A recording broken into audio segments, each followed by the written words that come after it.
Welcome to Chatsunami.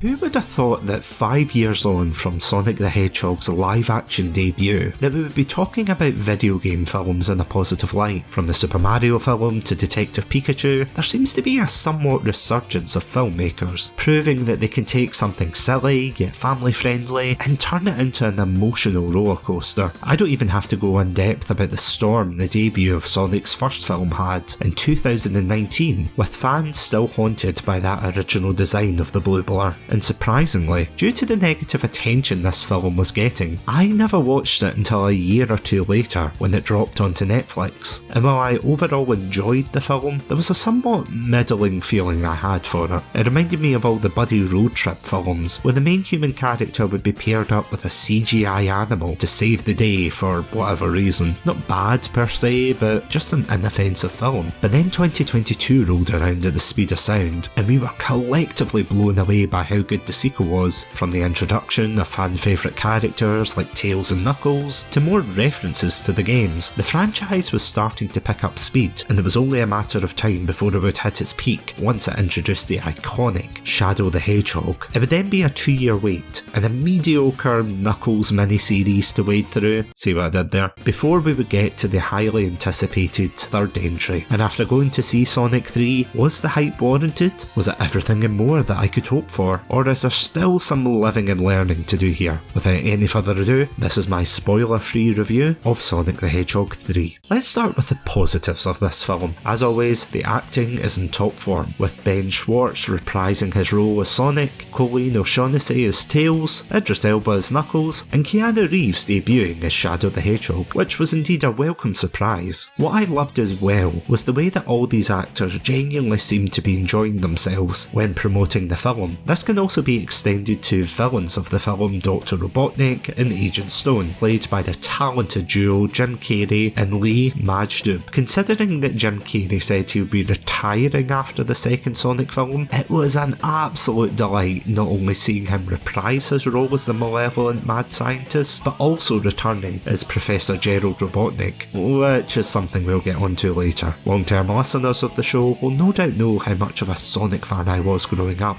This was showcased during our Sonic month of 2022, when my friend Adam and I deep dived into the history of the games, as well as our thoughts on the movies. So when I say I was most likely the only one audibly gasping in the cinema when certain references flashed up on the screen, you can trust me when I say it was a Sonic fan's dream come true. Without spoiling anything, there are numerous callbacks to the games, big and small, which will leave you smiling every time they pop up, accompanied by the surprisingly stellar visual effects. It leaves you wanting more at some points. No more is this apparent than with the relationship between Shadow and his closest friend, Maria Robotnik. The film is peppered with flashback scenes to Shadow's time living with Maria, and despite a few changes made to their origin story, I could have honestly watched more of it. It was sweet and heartwarming, setting up the parallels between Sonic and Shadow, which made it all the more satisfying when the finale happened. My only minor gripe would be that Gerald Robotnik, Maria's grandfather, didn't really have much screen time with Maria, which I found weird given his motivation to avenge her in both the games and the film. And before you ask, there was no cheering in our cinema screening. That being said, while I overall enjoyed this movie, there were definitely a few moments that I felt could have been handled better. While the humour was pretty funny for the most part, with even Shadow getting a few good one-liners, there are some scenes where it killed the tone harder than Gun killed Maria in the games. You go from high-octane action scenes to the Robotniks being, well, Jim Carrey-esque. And that's the main paradox I feel this film has. On the one hand, this series is establishing its own lore while borrowing from the games. This is perfect, as it allows them to cherry pick the best of the games while adding their own elements. That being said, when their own plot lines don't work,